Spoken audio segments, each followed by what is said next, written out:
I would never want anyone to mention anything about my family, so I'd never do it about anyone else. It's not what we do. We're fighters. 2 minutes later. Dan Hooker couldn't grapple a fucking rapist off his ma.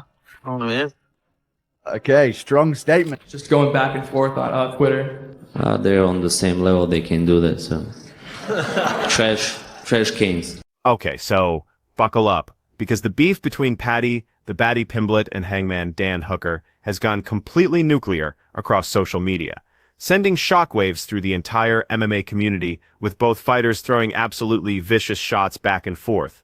This whole mess started brewing when Paddy cracked what he thought was a harmless joke, but Dan's razor-sharp comeback hit like a freight train, instantly cranking the heat up to dangerous levels. The war of words has been so intense that it even caught Arman Tsarukyan's eye, throwing another wild card into what's rapidly becoming the most explosive drama the sport has seen in ages.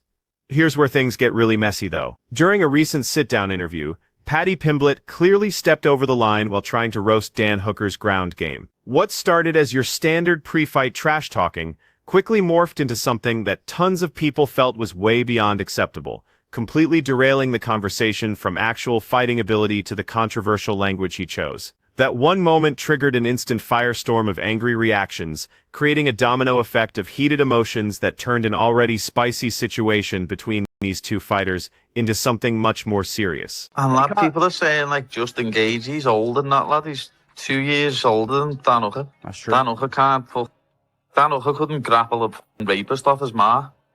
Obviously, Dan Hooker wasn't having any of it and came back swinging hard after hearing about Paddy Pimblett's comments, sending a crystal-clear message that he viewed this as crossing a serious personal boundary.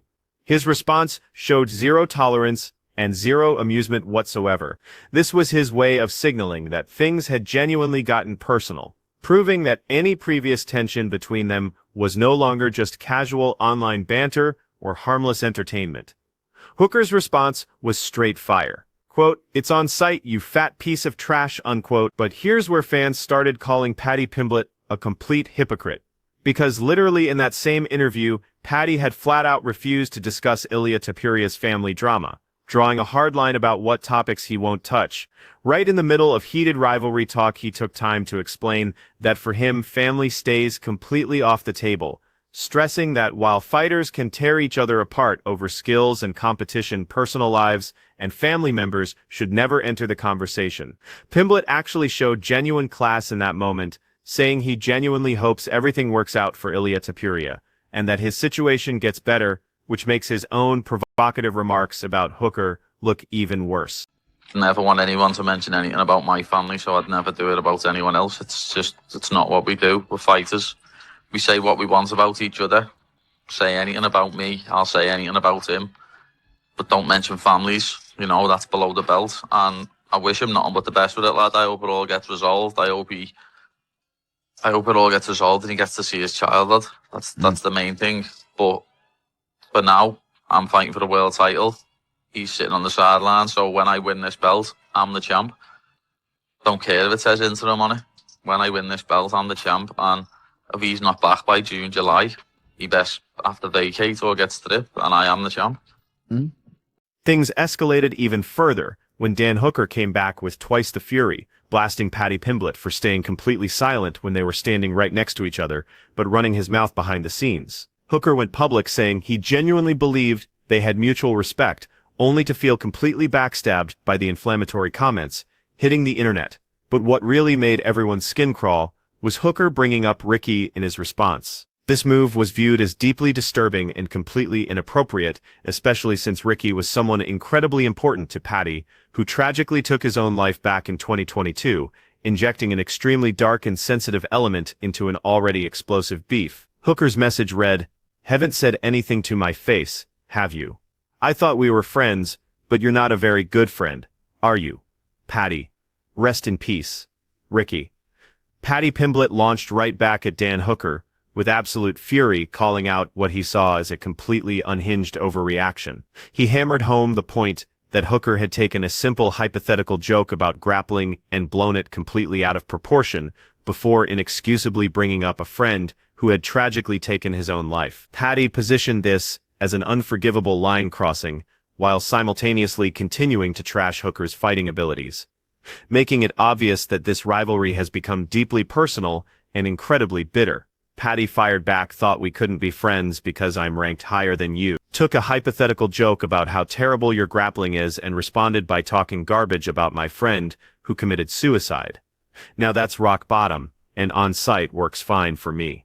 Your fighting is absolutely terrible. While all this chaos unfolded, Arman Tsarukyan seemed to completely dismiss the escalating online warfare between Paddy Pimblett and Dan Hooker, making it obvious that he doesn't see either fighter as elite-level competition. He deliberately minimized the entire conflict, positioning it as meaningless chatter between two fighters he basically sees as the same level and ultimately not serious threats in the championship conversation. Dan Hooker. There's a little conflict going around with Dan Hooker and Paddy Pimblett. I was wondering if you were able to, see it or what you thought about it. I didn't see what they're doing. Just going back and forth on Twitter. They're on the same level. They can do that. So trash cans. Let's dive into Arman Tsarukyan, who's now laser-focused on Paddy Pimblett's ground game, openly challenging just how lethal the Baddy really is when fights go to the mat. Tsarukyan isn't pulling any punches when it comes to questioning Paddy's heavily promoted reputation in grappling exchanges. He specifically calls out the fact that Pimblett doesn't regularly face elite-level competition when it comes to wrestling battles, suggesting that this gap in high-caliber challenges creates serious doubts about his actual ground skills. Even more importantly, Tsarukyan hints that recent footage or gym stories only strengthen those concerns, creating a narrative that Paddy's ground game might crumble against a truly elite wrestler. I just want to say he has no grappling. He trains with guys. He never compete even the high level. He never compete in jiu-jitsu or grappling. I saw him. He had a fight, grappling fight, and he tapped or he lost. So he's a trash can in the grappling and the wrestling. Paddy Pimblett wasn't about to take that lying down and fired right back at Arman Tsarukyan with a brutal counterattack, specifically targeting Arman's grappling credentials and aggressively challenging just how dominant he actually is on the ground. Paddy went full throttle, actively dismissing any achievements Arman might have earned in grappling tournaments outside the high-pressure world of MMA, contrasting it with his own committed background and laser focus. He emphasized that for him, his entire professional attention stays locked on octagon warfare, not what he dismisses as hobby competitions in recreational grappling circuits. This exchange turned nasty fast as Paddy cleverly positioned Arman's involvement in these side grappling events as unnecessary danger or potential injury magnet outside their primary sport and skillfully weaponized it to add more fuel to an already white-hot rivalry. He's been grappling a lot. I know you don't want to talk about him, but how do you feel about his, his grappling tournaments that he's Lad, been I at? heard he nearly got triangled by what's his name? Shara Magomedov. Yeah, he nearly got triangled by him, and he can't grapple to save his life either. It's a tough He's a one. striker, and he nearly got triangled by him. Know what I mean? Yeah. Have you ever got any interest of taking those sort of exhibition type things? You know, RAF have got this kind of like grappling thing. Has there ever been like a reach out for like let's do a grappling match for Pimblett, or is that? I don't know. Before I was in the UFC years ago, when I was coming back from an injury, I done Polaris one time against Stevie Ray. He caught me in a leg lock. That's like the only one I've done in the past 10 years or something like that. I used to do grappling competitions all the time when I was younger and stuff like that, but obviously I'm focused on fighting now. I don't, like, he can go off and do all these other things if he wants, lad, but hopefully he takes his neck doing them. Now let's talk about Arman Tsarukyan, who had previously shown clear interest in staying prepared as the backup fighter for the massive Paddy Pimblett versus Justin Gaethje showdown. But now he's made it absolutely obvious that he's done putting his body through the brutal punishment of cutting weight without a concrete reason. He went deeper into his position, explaining that despite all the ongoing speculation about him being the natural backup choice for such a major fight, the UFC brass never actually contacted him with any official proposition. Without that essential direct communication from the organization, he sees zero logical justification for torturing himself, subjecting his body to extreme stress and suffering purely based on wishful thinking or rumors. From Tsarukyan's completely practical perspective, enduring a weight cut is a devastating physically and mentally draining nightmare, especially after already surviving that brutal process once before with absolutely nothing concrete to show for it. He's now completely committed to preserving his energy and physical well-being, emphasizing that he simply won't punish himself again unless a real confirmed opportunity gets officially presented to him. I know you've mentioned wanting to be the backup fighter. Have you had any talks with the UFC about actually officially having that position? Because I think you're really the only guy who could be the backup fighter right now. No, I didn't talk to them, and I wouldn't cut my weight just for money, because it's a hard.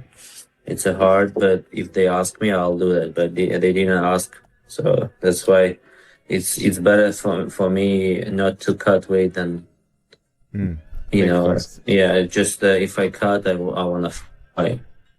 For sure, it's I mean, cutting weight is so hard. I already cut in June, and nothing happened, and just I spent my energy for the training camp, for the weight cut. It's always stress when you cut your weight, But in typical fashion, Paddy Pimblett immediately turned the tables, placing full responsibility directly on Arman himself for the difficult position he's created. Paddy absolutely unleashed on Arman, directly attacking his notorious weigh-in theatrics. Those controversial moments on the scale that generated headlines, and his frustrating pattern of pulling out of scheduled fights at the last second. Pimblett stated in no uncertain terms that in his opinion, those specific behaviors and that unreliable track record have completely eliminated Tsarukyan from any legitimate claim to demand a championship opportunity. He suggested that a fighter's dependability and professionalism matter just as much as their performance inside the cage when it comes to earning a title shot, and Tsarukyan, in Paddy's judgment, has failed miserably in that area. He is. So what about this fucking Arman fella, dude? What are we saying, this posh cunt? Fuck him. Simple as, lad. I'm getting sick of getting asked about him and people talking about him. Oh, he should be in this interim title fight. He shouldn't fucking headbutt people at weigh-ins then, should he, lad? And punch fans in us when he's walking out, lad, and pull out a title fight the night before. So as far as I'm concerned, lad, he can eat shit, lad, and fucking, as Dana said, he can get back to the drawing board. Nice. Get that one out of the way early on Arman Tsarukyan. He could have been in the mix for this fight, but I just feel like there's a lot of ulterior factors that people aren't considering other than just his recent win over Dan Hooker. I know he's a top contender, but there's a whole lot that he's done wrong before, and this is the big Paramount debut. And lad, people are saying, like, Justin Gaethje, he's older than that, lad. He's 2 years older than Dan Hooker. Dan Hooker's like 2 years younger than him. That's true. Dan Hooker couldn't grapple a fucking rapist off his ma. When it comes to real consequences, Dana White, the ultimate decision-maker, has officially verified that Arman Tsarukyan's controversial headbutt incident with Dan Hooker during the weigh-ins absolutely impacted his career trajectory. White clearly stated that the incident became a significant tangible factor in Tsarukyan, ultimately losing out on a highly coveted UFC title opportunity, demonstrating how a fighter's behavior, even outside the actual competition, can have incredibly serious real-world ramifications for their professional future.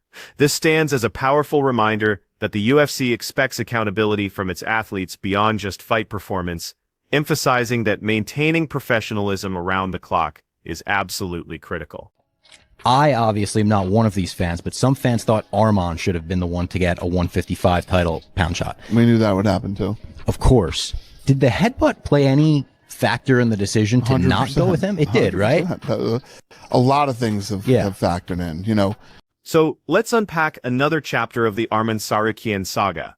He's finally come clean about the actual reason behind his controversial pullout from the massive UFC 311 bout against the dominant Islam Makhachev, revealing it stemmed from a serious hernia injury. This revelation provides crucial context explaining a withdrawal that generated significant controversy. Even though he had a completely valid medical excuse for missing the fight, Tsarukyan predictably faced intense criticism and backlash from fans and media circles. He's still dealing with the ongoing fallout from that tough choice, perfectly demonstrating how even one withdrawal, regardless of legitimate medical reasons, can create long-lasting, sometimes career-damaging impressions in the unforgiving fight business. The sport simply doesn't forgive easily. Remember, I think it was in LA, you were gonna fight Islam, you messed up your back. What's the recovery been, and like what happened? How did you get injured in your back before the fight versus Islam? So I did the MRI after the fight, and it shows like I don't know how to explain in English, but I have a gryzha. No. Translate.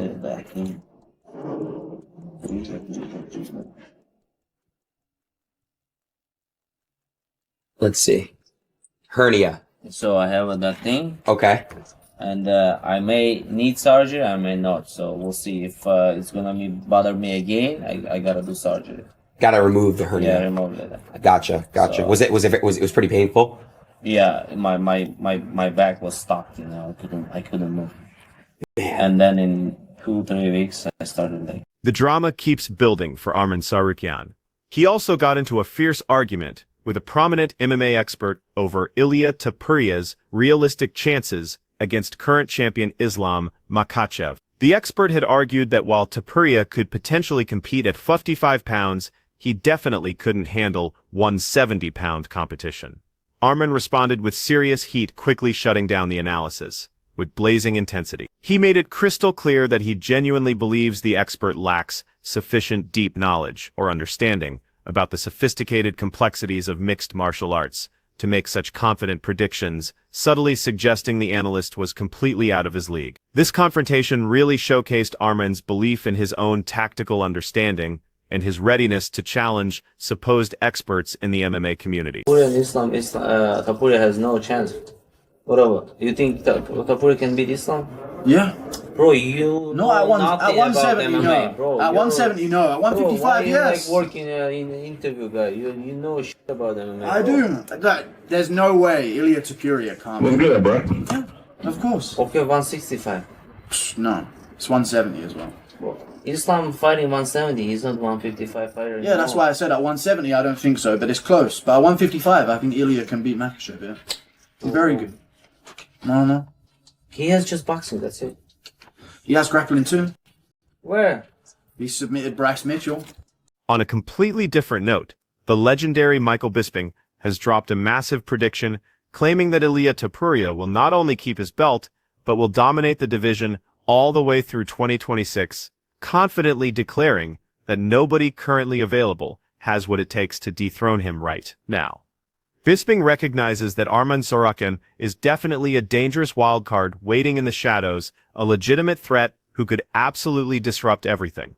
However, Bisping doesn't expect a fight between these two to materialize anytime in the near future, suggesting the timing just isn't aligned properly. This positions Topuria's championship reign as relatively safe and secure for the immediate future, giving him a clear runway to cement his legacy without facing immediate elite-level challenges. At 155 pounds, I don't see anyone beating Ilia Topuria. I just don't. Not Paddy, not Justin. Yeah, all right, there's Arman Tsarukyan out there, and he's the dark horse. Obviously, Paddy and Justin are fighting for the interim title. That's an interesting fight because Justin, better boxer, better wrestling, never uses the wrestling. Even if he did use the wrestling, you wouldn't really want to take Paddy Pimblett down. Paddy's a lot younger, a lot less miles on the clock, a lot less wear and tear. I'm kind of early leaning towards Paddy Pimblett in that fight. But who's the undisputed champ at the end of 2026? So yeah, 2026, Topuria will still be the champ. Yeah, there's Arman Tsarukyan out there, but I don't think that fight will materialize. Let's shift focus to the tactical brilliance of Trevor Wittman, who's dropping some fascinating hints about Justin Gaethje's game plan. Wittman suggests that Gaethje is carefully preparing to showcase a completely different dimension of his skill set when he potentially faces Paddy Pimblett with special attention surprisingly focused on his wrestling and ground control.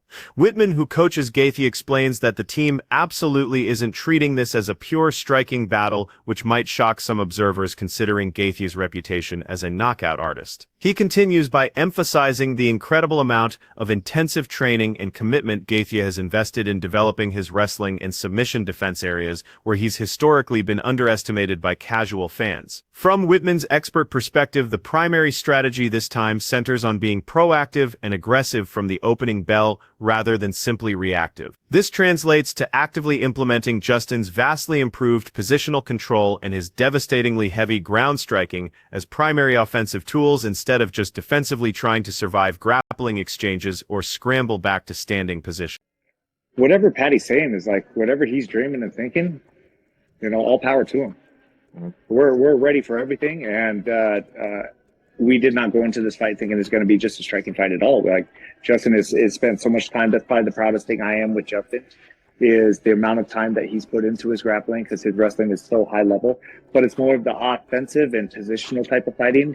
For so long, I remember when we got stopped by Oliveira, and I had to have a conversation with everybody on the team, like, hey, Justin is a high level guy, one of the best scramblers out there. We have some of the best slams out there, the Rampage Jackson type of slams. We're offensive. Justin's style is offensive. And to be a champion, you push people back. You have to put people on their heels.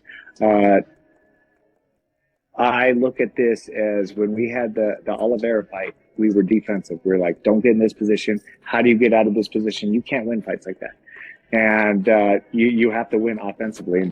Trevor Whitman, Justin Gaethje's respected coach, dives deeper, explaining that grappling with the highlight reel fighter brings its own distinct and extremely serious risks, especially when the action moves to the canvas. He enthusiastically describes how Gaethje's top position dominance and his crushing ground strikes truly separate him from other fighters, not just because of pure force, but because of the strategic angles and constant pressure he applies, making it extremely challenging for opponents to ever get comfortable or establish any kind of rhythm. While Whitman openly admits that Paddy Pimblett has real talent and success when it comes to dragging fights to the ground, he then clearly but respectfully questions Paddy's pure wrestling ability. Whitman indicates that he simply doesn't see Paddy being able to consistently take Gaethje down, nor does he think Pimblett can maintain top position or control him during critical grappling sequences, suggesting that Gaethje's defensive wrestling and physical strength would overwhelm the Baddy. Justin's one of those guys that when you grapple with him, his ground and pound is so unique. So unique. He hits people with punches at different angles on the ground that are so effective, and it's top game. Like, how do you know your top game, and how do you know that? Like, Paddy, I think, is very good when it comes to dragging people to the floor. I don't think Paddy's a great wrestler. I don't think he's going to go out there and take Justin down. Obviously, he could slip on the mats. He can time something really good where the hips are up, but I don't see Paddy taking him down. But Paddy Pimblett is radiating pure confidence when he talks about a potential showdown with Justin Gaethje. He's absolutely certain that if this fight happens, it's not going to see the final horn. He's being realistic, acknowledging Gaethje's legendary knockout power and legitimate danger. But here's what makes it interesting. Paddy insists he spots clear weaknesses in Gaethje's approach that he can definitely exploit for his advantage. He's not just talking big, he's confidently presenting himself as the fighter who's much more likely to score a definitive, spectacular finish rather than letting 3 judges decide the outcome. So the big question becomes, when he studies Gaethje, what exactly does he think his path to victory looks like? What's his master plan? I think I finish him wherever the fight goes, to be honest. Obviously, I know we can bang, but every fight we get a breakdown made of our opponent, and it actually shocks me how much he gets hit. And I know he takes one to give one, but you can't really just do that. It's at this level. That's why he's lost to people like Eddie Alvarez, Dustin Poirier, Charles, because you can't just take one to give one. And I'm not going to just be standing there to let him hit me back. You know what I mean? So be using me range, keeping him on the outside. And I've got a feeling I'm going to knock him out, to be honest. I don't know what it is. I've just got a sneaky suspicion I'm going to knock him out. I've been doing a lot of rounds with Luke Riley for this camp, and Luke's got much better technical striking than Justin Gaethje. And I'm having a lot of success sparring with Luke. And obviously, one of my coaches, Ellis, who used to fight himself, he's the exact same build as Justin. He's 5'10" with a 70-inch reach. And I've been doing rounds with him. He's literally, because he doesn't fight anymore, lad, and he's just a coach, he's just done Justin's style for me. He hasn't got his own style. He's been doing Justin for me, and just the bits what we're working. I can see me knocking them out or dropping them and then submitting them. People are going on about his takedown defense, but if I want to take him down, I will take him down, lad. Simple as. Paddy Pimblett is going full throttle, making the shocking claim that even his own training partner, the rising Luke Riley, is actually a more well-rounded striker than the celebrated Justin Gaethje himself. That's an absolutely massive statement right there. He supports this by pointing specifically to Riley's impressive blend of hand-speed raw knockout power and technical precision, emphasizing that Luke has been seriously training Muay Thai since he was just 8 years old. Here's what makes this claim even more powerful. That's years and years before Gaethje even started his wrestling background, much less began developing his striking fundamentals. This isn't just typical pre-fight hype, this is a very calculated and extremely confident declaration from Paddy about the striking talent and experience within his own training environment, suggesting they have a level of foundational technique that even elite strikers like Gaethje might be missing.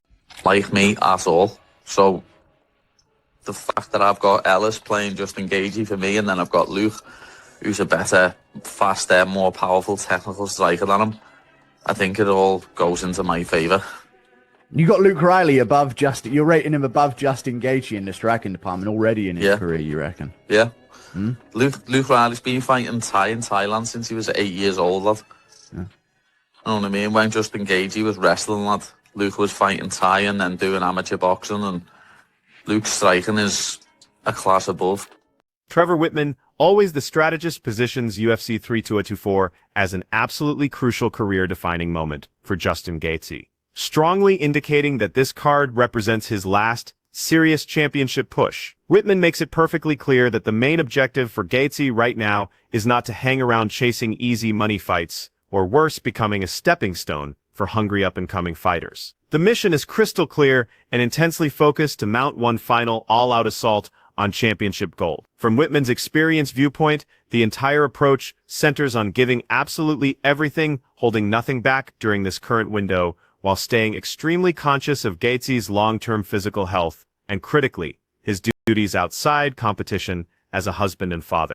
I'm not afraid to speak it out loud. Like, this is our last run. Like, Justin's not, if we don't win this fight, we're not going on. Like, we're not going to go out there and be a gatekeeper and look at money fights and shit like that. It's, he's a goal setter.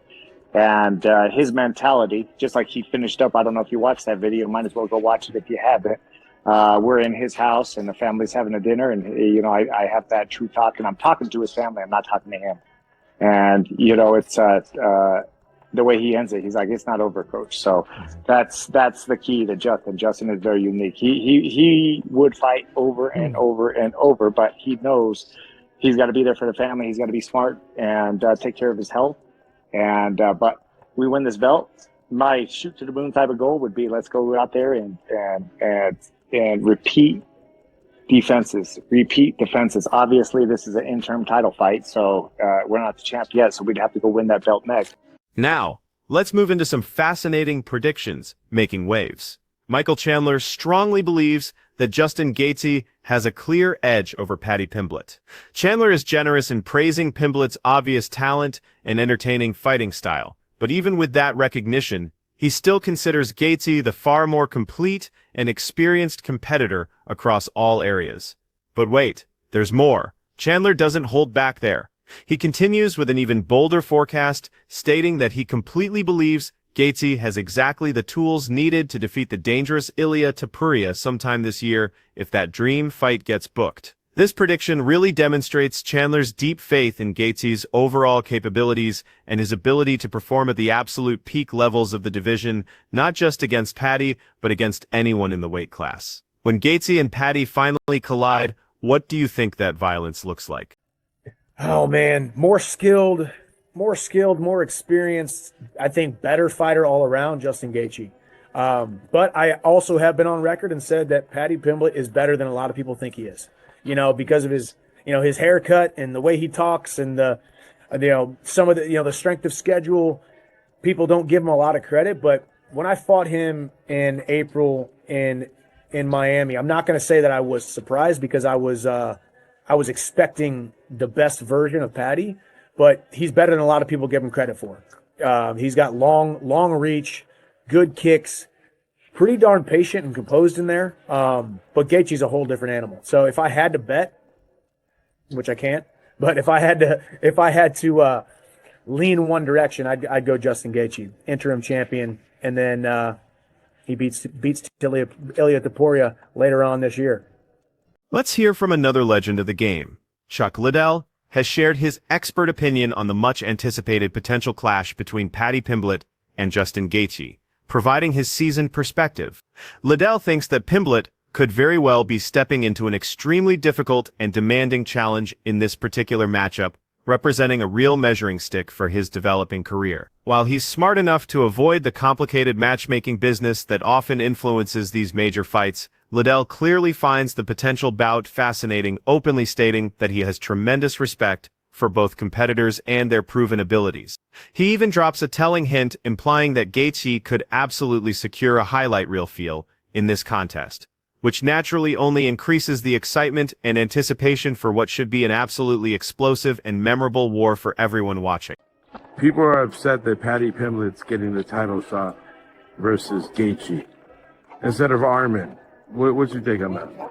I don't know. I don't follow that too much, like that politics and that stuff. I mean, I don't know what makes it make sense.